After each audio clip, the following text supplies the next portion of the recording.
नमस्कार मित्रों। Soul journey Satyuga में आप सभी का स्वागत है। आज हम डिस्कस करने जा रहे हैं कॉन्शियसनेस पर। हम सभी जानते हैं कि कॉन्शियसनेस को रेज करना है, ऊपर उठाना है, चेतना को विस्तृत करना है, विस्तार करना है। सबसे पहले समझिए तो सही, कॉन्शियसनेस है क्या, चेतना है क्या। चेतना के ऊपर न जाने आज तक कितने प्रवचन, कितने ग्रंथ, कितने व्याख्यान, कितनी चीजें लिखी गई हैं, बताई गई हैं, पर आज भी हम चेतना के विषय को विस्तृत तरीके से नहीं जानते हैं। चेतना को समझने के लिए पहले थोड़ा सा हम साइंटिफिक वे पे बात करते हैं।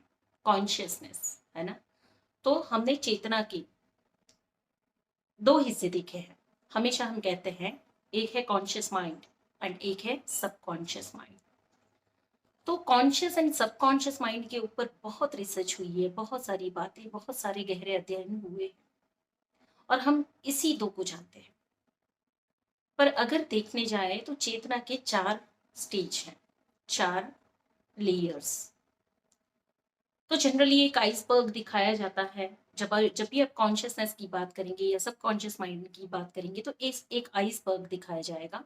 गूगल पे आप इमेज निकाल सकते हैं, आप सभी ने देखी होगी कि एक आइसबर्ग है जिसमें 5% हिस्सा ऊपर है, जिसे हम कॉन्शियस माइंड कहते हैं, और नीचे का हिस्सा जो है 95%, कहीं में 75 दिखाया जाता है, कहीं में 95 दिखाया जाता है, तो वो है नीचे का आपका subconscious mind. Conscious mind and subconscious mind की अगर बात करते हैं हम, तो देखेंगे कि कॉन्शियस माइंड जो आपकी वॉकिंग कॉन्शियसनेस है, जो आपका रैशनल माइंड है, जो आपकी बुद्धि बुद्धि से आप तर्क वितर्क करते हैं, सवाल जवाब पूछते हैं, आप डिसीजन लेते हैं, आप आगे देख सकते हैं, तो ये है आपका कॉन्शियस माइंड, जो है आपकी वॉकिंग कॉन्शियसनेस। यानी कि जब आप जागृत हैं उस समय पे आप अपने कॉन्शियस माइंड से तर्क वितर्क कर सकते हैं, सवालों के जवाब ढूंढ सकते हैं, पूछ सकते हैं, रैशनल माइंड है आपका। और एक है आपका सबकॉन्शियस माइंड, जो मेजर पार्ट है, जो आइसबर्ग का मेजर हिस्सा है, जो समुद्र के अंदर दिखाया जाता है नीचे की ओर, वो है आपका सबकॉन्शियस माइंड। कहा जाता है कि आपका जीवन, पूरा जीवन सबकॉन्शियस माइंड के आधार पे है। यानी कि आपके कॉन्शियस माइंड को चलाने वाला भी आपका सबकॉन्शियस माइंड है। सबकॉन्शियस माइंड के अंदर देखने जाए तो आपकी सारी भावनाएं, आपकी सारी इच्छाएं, आपका पूरा जीवन, जीवन के सारे अनुभव, आपके जितने भी रिश्ते हैं उनके साथ बंधे हुए आपसी हिसाब, जिसे हम कर्म कहते हैं, सब कुछ सबकॉन्शियस माइंड का हिस्सा है। कॉन्शियस माइंड यानी कि प्रेजेंट मोमेंट में अगर आपको इन्फ्लुएंस भी आता है, जिसे आप इंट्यूशन कहते हैं, जिसे आप फीलिंग्स कहते हैं, जिसे आप प्रेरणा कहते हैं, जो भी कुछ अंदर से आता है, या फिर किसी परिस्थिति में आपको डर लग जाता है, किसी व्यक्ति से आपको डर लग जाता है, किसी सिचुएशन में आप पैनिक हो जाते हैं, आपको गुस्सा आ गया, किसी सोल के कनेक्शन में, किसी व्यक्ति के कनेक्शन में आने से ही आपको ऐसा लग गया कि इसके साथ मेरा कोई पुराना नाता है, बुरा चाहे अच्छा, तो ये सब कुछ सबकॉन्शियस पैटर्न है। यानी कि आपकी जितने भी जन्म की जितनी भी मेमोरीज हैं, वो सब कुछ कहीं स्टोर्ड है, और वो है आपके सबकॉन्शियस माइंड के अंदर। तो मित्रों समझ लीजिए कि 5% आपका कॉन्शियस माइंड जो काम कर रहा है, और 75% या 95%, मेजर मैं तो कहूंगी 95%, ठीक है, तो मेजर आपका सबकॉन्शियस माइंड वर्क कर रहा है।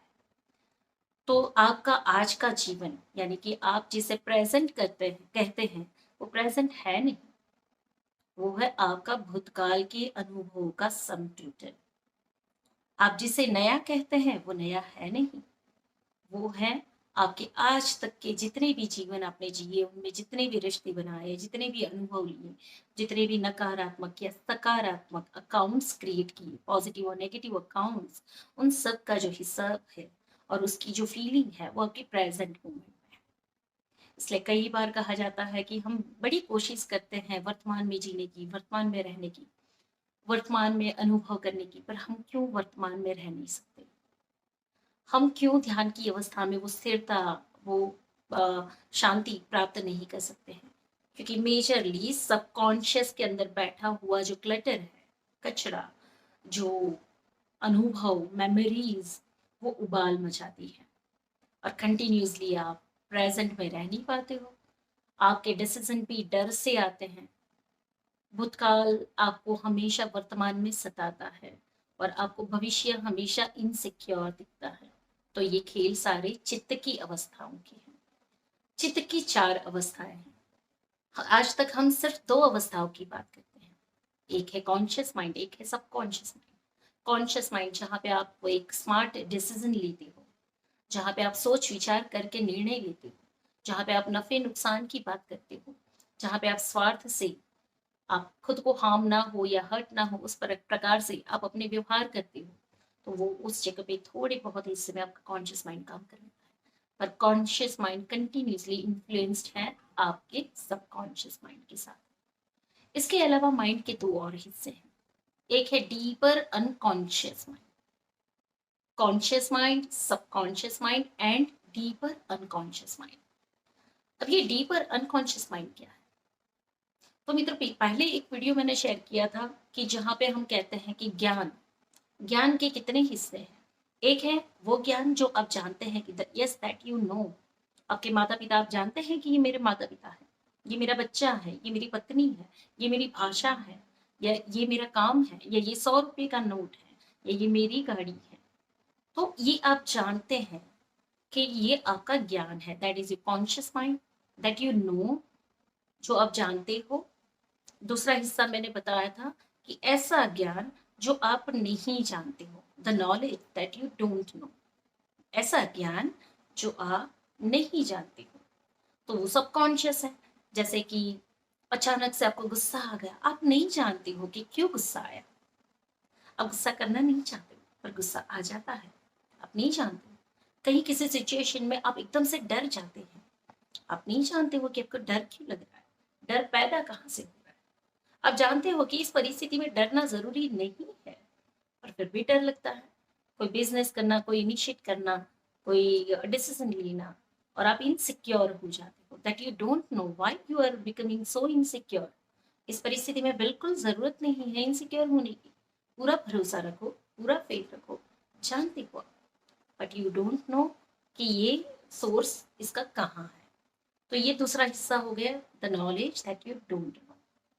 अब तीसरा, जो डीपर अनकॉन्शियसनेस की हम बात करते हैं, तीसरा जो हिस्सा है वो है डीपर अनकॉन्शियस, यानी कि गहराई में बैठी हुई ऐसी कुछ अवस्थाएं जो आपको पता ही नहीं है कि आपको नहीं पता है।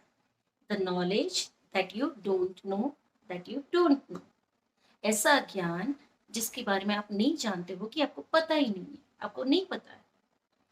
गहरी नींद आ जाती है, आप कहाँ आ जाते हो, समय कहाँ चला जाता है। विज्ञान ने तो बहुत कुछ कहकर आपको समझाया है, बताया है, पर आपकी समझ में, आपके अनुभव में कहाँ है। तो वो ज्ञान जो आपको बिल्कुल नहीं पता है, कि आपको बिल्कुल नहीं पता है, that is your deeper unconsciousness. कुछ ऐसी चीजें जिसके बारे में आपको खुद ही नहीं पता है, कि आपको बिल्कुल नहीं पता है। कुछ ऐसी पद्धतियां, ऐसी पैटर्न्स, ऐसा अनुभव जीवन में कहाँ से आएगा, कब क्या होने वाला है आपके साथ, या कुछ ऐसी चीजें जो आपके साथ हो भी रही है, और आपको नहीं पता है कि आपके साथ ये हो रही है। आपको नहीं पता है कि आपके अंदर ये प्रक्रियाएं हो रही हैं। That is the third part, that is deeper unconsciousness.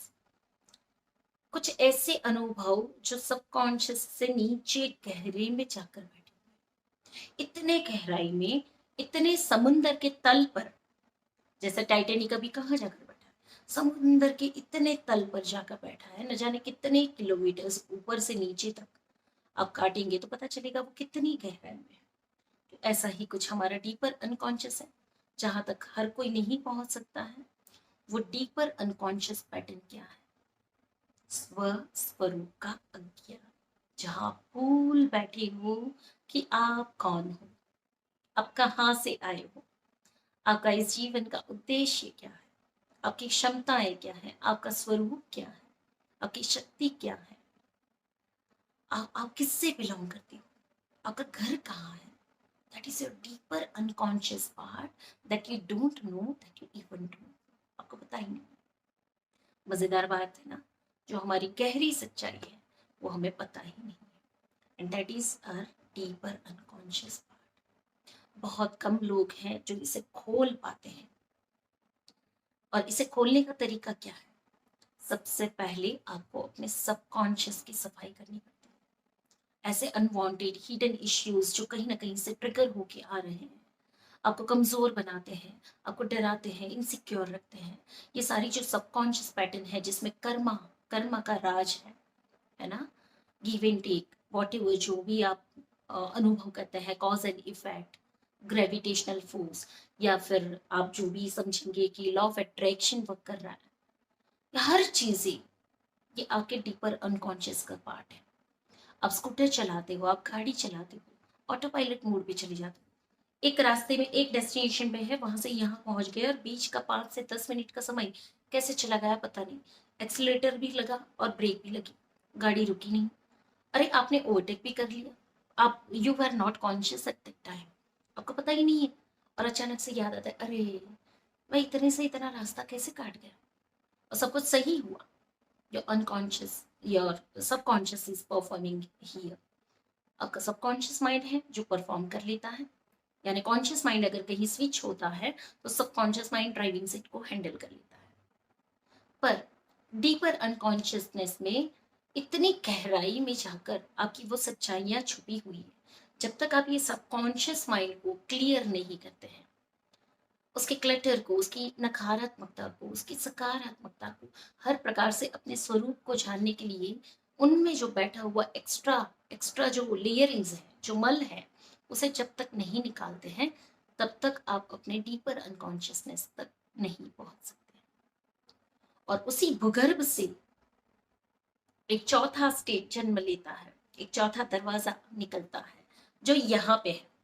ये 3 स्टेट कहाँ पे है? फर्स्ट, सेकंड, थर्ड, है ना। समुद्र को देखेंगे तो ऊपर का पानी, ऊपर के पानी से, ऊपर की लहरों से आप बीच का हिस्सा नहीं जान सकते हो, जहाँ पे वो आइसबर्ग मेजर लेवल पे नीचे तैर रहा है। वो जमीन से सटा नहीं है, पर फिर भी ऊपर तैर रहा है। तो ये सेकंड लेवल हो गया आपका सबकॉन्शियस। और अनकॉन्शियस पार्ट वो तल है समुंदर का, पर वहीं से भूगर्भ से एक रास्ता खुलता है और वो ले जाता है आपको यहाँ पे, इस हाइट पर। और यहाँ पर है आपका सुपर कॉन्शियस माइंड, चित्त की चौथी अवस्था, जिसे हम कहते हैं super conscious mind. Super conscious mind क्या है? किसी ने अपने स्व स्वरूप को जानना शुरू कर दिया, डीपर अनकॉन्शियस तक पहुंच गया, अपने स्व स्वरूप को जानना, अपनी बिलोंगिंग को जानना, वो कहाँ से आया है, उसका अस्तित्व क्या है, उसकी शक्तियां क्या है, वो एक्चुअली सोल लेवल पे हम कौन है। जो इसे जान लेता है वो ये दरवाजा खोल देता है सुपर कॉन्शियसनेस का चौथा लेवल, चित्त की चौथी अवस्था। और ये सुपर कॉन्शियस माइंड जो है वो आपकी हायर सेल्फ का स्टेट है, जो कहाँ बैठी है? ये सुपर कॉन्शियस माइंड कहाँ बैठा है? जिसे हम हायर सेल्फ कहते हैं, जिसे हम ईश्वर कहते हैं, जिसे हम गॉड कहते हैं, सुपर कॉन्शियस स्टेट वो है कॉजल वर्ल्ड में, यानी कि कारण जगत में। आपकी सुपर कॉन्शियसनेस, आपकी सखा राम, आपकी हायर सेल्फ जो ईश्वर समान है, वो कहाँ बैठी है? कॉजल वर्ल्ड में। वो ऊपर बैठी हुई है, वो सर्वशक्तिमान है, उसके पास 3 ही शरीर हैं। 3 शरीर यानी हम 5 शरीर का बना हुआ हमारा शरीर, 5 तत्वों का बना हुआ, 5 तत्वों का बना हुआ हमारा शरीर, जैसे पृथ्वी, पानी, अग्नि, वायु, आकाश।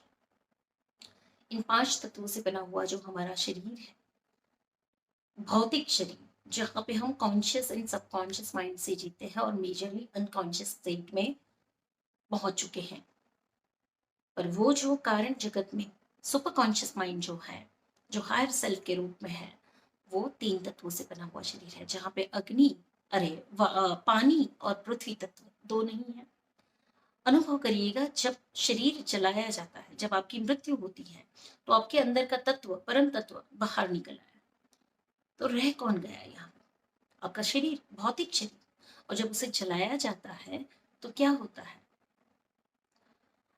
आपका जो भूमि तत्व है वो जल के राख बन गया, पानी जो है उड़ गया, रह गए 3 तत्व, अग्नि, वायु और आकाश, ये 3 तत्वों की बनी आत्मा वापस इस कारण जगत में चली जाती है और वो वहाँ पे वापस आगे के हिसाब को देखना शुरू कर देती है कि अब कौन सा चोला पहनाया जाए, कौन से शरीर में डाला जाए, किस तरीके से आप कौन से कर्म को या कौन से लेसन को लर्न करने के लिए आपको नीचे जाना है। तो वो वहाँ से बैठे बैठे काम करती रहती हैं। अब इसी शरीर के अंदर अगर आपने अपने चित्त की तीसरी और चौथी अवस्था को खोलना शुरू कर दिया, तो समझ लीजिए वो हायर सेल्फ आपके साथ इसी शरीर में अलाइन हो जाएगी। जीते जी इस जीवन को पूरा करते करते आप सारे रहस्य का पर्दाफाश कर सकते हैं, सब कुछ जान सकते हैं, सब कुछ देख सकते हैं, सब कुछ अनुभव कर सकते हैं। भले ये 2 तत्व पृथ्वी और पानी आपके ये शरीर में है, मौजूद है, पर फिर भी आपके 3 तत्व मेजरली एक्टिवेट हो जाते हैं। यानी कि भौतिक शरीर में होते हुए भी आप आत्मिक रूप में जागृत होने लगते हैं। यह सुपर कॉन्शियस स्टेट आपकी परम ज्ञान को प्राप्त कराती है। बहुत गहरी बातें हैं, बहुत गहराई से समझनी है। इस विषय पर हम आगे भी चर्चा करते रहेंगे, पर आज हम समझ रहे हैं चित्त की 4 अवस्था। मेजर आपको समझना है चित्त की 4 अवस्था। आज तक आप जान रहे हैं चित्त की 2 अवस्था, कॉन्शियस माइंड एंड सब कॉन्शियस माइंड। बहुत बहुत ज्यादा तो आप अनकॉन्शियस माइंड की बात करते हैं। जब आप गहरी नींद में सो गए, खर्राटे ले रहे हो, आपको पता नहीं है आप यहाँ पे हो, या जब आप बेहोश हो गए या फिर आप कोमा में चले गए, तो ये आपका अनकॉन्शियस स्टेट हो गया। जो एक व्यक्ति अनकॉन्शियस हो जाता है, बेहोश, तो उसे हम कहते हैं अनकॉन्शियस हो गया। पर उस घटना में हो क्या रहा है? जब कोई अनकॉन्शियस हो जाता है, उस घटना में हो क्या रहा है कोई नहीं जानता है, क्योंकि अनकॉन्शियस होने वाला व्यक्ति अनकॉन्शियस लेवल के इतने गहराई में जा चुका है कि वहां पे ऑब्जर्वर कोई नहीं है। बेहोश हुए व्यक्ति को बहुत रेयर लोग हैं जो जान पाते हैं कि जब बेहोश हो गए तो उनकी आत्मा ने क्या अनुभव किया। कुछ लोग ऐसे भी हैं जो इस स्टेट को भी रिकॉल करके, रिमेम्बर करके ले आते हैं। पर मेजरली क्या होता है, जब अनकॉन्शियस हो जाते हो तो पता नहीं चलता है कि क्या हुआ। इस स्टेट को भी अगर जागृत कर लो तो conscious, subconscious, unconscious and super conscious, चारों लेवल को अच्छे से समझ पाओगे। तो मित्रों, कई बार एक प्रश्न मेरे पास बहुत आता है, आप सखाराम की बात करते हैं, ये सखाराम है कौन? और मैं कहती हूँ मेरे मित्र है सखाराम। तो सखाराम मेरी हायर सेल्फ है, जो मेरा सुपर कॉन्शियस स्टेट है। और सखाराम, जैसे जैसे मैंने कॉन्शियस माइंड को समझा, जैसे जैसे मैंने सबकॉन्शियस माइंड को समझा, उसके बाद समझ में आया कि अच्छा, अनकॉन्शियस माइंड जहाँ से मेरी बिलोंगिंग है, मैं कहाँ से बिलोंग करती हूँ, मैं कहाँ से आई हूँ, ये मेरा घर क्या है, मैं क्यों यहाँ पर आई हूँ, मेरा क्या उद्देश्य है, ये सब कुछ गहराई में बैठा हुआ था। जहाँ पे सबकॉन्शियस वक्त चल रहा था, वहाँ पे कोई जवाब नहीं थे इसके। और जब ये गहरे जवाब आने लगे तो एक नया दरवाजा खुला और वो मुझे सखाराम तक ले गया। सखाराम खुद बोले, सखाराम से कम्युनिकेशन हुई, उन्होंने खुद कहा कि आप मुझे, मैंने कहा आपको किस नाम से बुलाए, तो कहा एकदम से अचानक से थॉट्स पड़े कि सखाराम से बुलाओ, मुझे अच्छा लगेगा। मैंने कहा ठीक है, फिर आपका नाम आज से सखाराम। तो हमारे बहुत से मित्र हैं जो जानना चाहते हैं कि ये सखाराम कौन है। हम सभी के अंदर सखाराम है, जो हमारी सुपर कॉन्शियस स्टेट है। हम सभी के पास एक ऐसा मित्र है जो हर घड़ी हर समय हमें नेविगेट करता है, गाइड करता है, इंट्यूशन के माध्यम से, विजन्स के माध्यम से। और एक ऐसी डोर उनके और हमारे बीच में बंधी हुई है जो नेवर फेल है, कभी भी वो फेल नहीं हो सकती, कभी भी वो टूट नहीं सकती। थोड़ा सा भी डिसअलाइनमेंट होगा, हम थोड़ा सा भी इधर उधर होंगे ना, वो टपार टपार के ऐसे कर करके हमें बीच रास्ते में ला देते हैं। कुछ हमसे गलती हो जाए, कुछ हमारी समझ में ना आए, कुछ हम रॉन्ग डिसीजंस ले लें, अगर सखाराम से आप जुड़ जाते हैं, अपनी सुपर कॉन्शियसनेस से जुड़ जाते हैं, अपने इंट्यूशंस, अपनी फीलिंग्स से आप कनेक्ट हो जाते हैं, तो ऑटोमेटिकली चाहे छोटी बड़ी परीक्षाएं आती, चाहे छोटे बड़े लेसन लर्न करने होते हैं, पर आप एक राइट पाथ पर चलते ही रहेंगे। और सखाराम का सीधा कनेक्शन है उस परमपिता परमेश्वर के साथ, वो प्योर वाइट लाइट, यानी कि सखाराम डायरेक्ट उनके उनके कांटेक्ट में है और वो सखाराम आपके कांटेक्ट में है। तो समझ लो कि आपको करना क्या है, चित्त की 4 अवस्थाओं को अच्छे से समझना है। हो सके तो मेरी हमेशा एक रिक्वेस्ट रहेगी कि आप एक मेरे वीडियो जब भी बैठ देखें तो एक डायरी बनाकर बैठे और जो जो मैं बता रही हूँ, जिस तरीके से मैं बता रही हूँ, उस तरीके से उसको नोट डाउन कर लें। चित्त की 4 अवस्था को ड्रॉ करें। आज तक आपने 2 अवस्थाएं देखी हैं, जो conscious mind and subconscious mind, ज्यादा से ज्यादा अनकॉन्शियस माइंड, उसकी रिसर्च की है। अब आप चौथी स्टेज को भी ड्रॉ करें। जो तीनों स्टेज यहाँ पर है, चौथी स्टेज यहाँ पर है। इस वीडियो के एंड में मैं एक पिक्चर रख दूंगी, जो मैं हाथों से ड्रॉ करके आप उसको देख सकते हो, आप उसको कनेक्ट कर सकते हो और इसी तरीके से आप अपने लिए अंडरस्टैंडिंग बना सकते हो। वीडियो में जो भी चीज़ें आपको समझ में आती है उसकी नोट बनानी शुरू करें और उस तरीके से काम करें। चीज़ें एक ही बार सुननी, एक ही बार समझनी ज़रूरी होती है।